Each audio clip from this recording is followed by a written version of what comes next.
Hello, welcome to Good Games Tech, and this is our first video of 2021. We hope you enjoy it.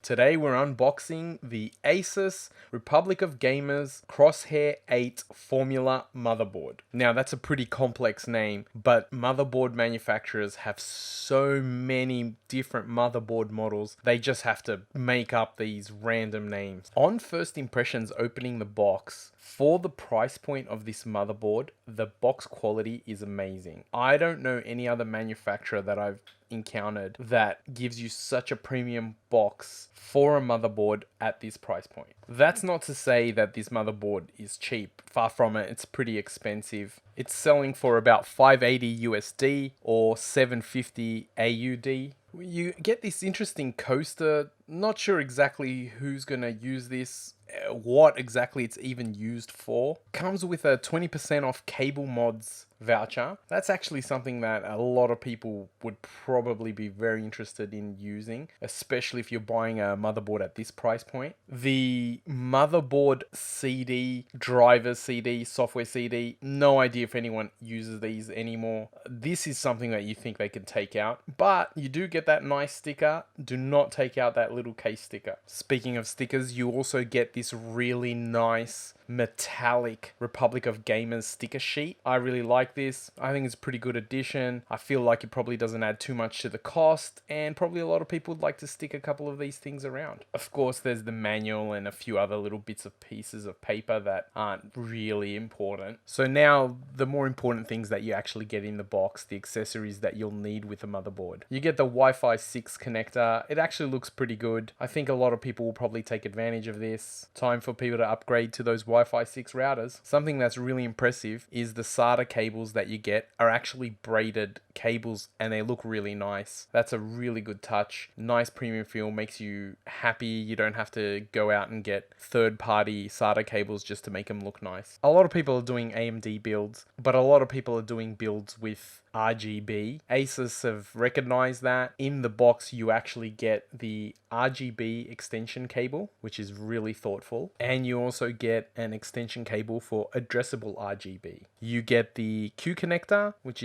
can be handy, helpful in builds, so that's always nice. Maybe I'm old school, but I still always go straight onto motherboards. And of course they add the M.2 screws. We'll get to the motherboard real soon now, but real quick, in terms of I/O, this motherboard basically has everything you're ever going to need. USB 3.2 ports, clear CMOS button, USB BIOS flashback button, RGB headers, internal USB 3 of course, chassis fan connectors, AIO pump connectors, everything you need, it's got it. The build quality on this motherboard just looks fantastic.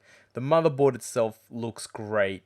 It's got this dark look about it. It looks really good. It has a full backplate. Seems overkill, potentially. But these days, with such heavy video cards and everything that's going on weight-wise with all the attachments, why not have a metal backplate? It looks good too. Is there a way to show it off? I haven't seen very many cases that can do that, but it does look good regardless. The x570 is a chipset that runs pretty hot. As you can see, there's a built-in fan. This whole motherboard is basically covered in heatsinks. I can't imagine that the motherboard fan itself would have to turn on too often, which is great. It'll keep your motherboard cool under most conditions. Now, can I recommend this motherboard? In terms of its quality, its features, absolutely it's an easy recommendation. What it really comes down to is price and price to performance at the time versus the competition. You really have to look at what the market is doing. Sometimes a motherboard like this will actually come up as a reasonably good value compared to, say, the model just below it. In those situations, it's easier to purchase a motherboard like this. And now with COVID happening, prices for hardware have been crazy all over the place. Just look at what the 3080 prices are. So really, you always have to do a little bit of a cost analysis when you're actually going to select a motherboard to use for your build. Thanks so much for watching our video, and we hope you really enjoyed the content. We enjoy making it. And of course, please like and subscribe. It'll mean the world to us. Thanks so much.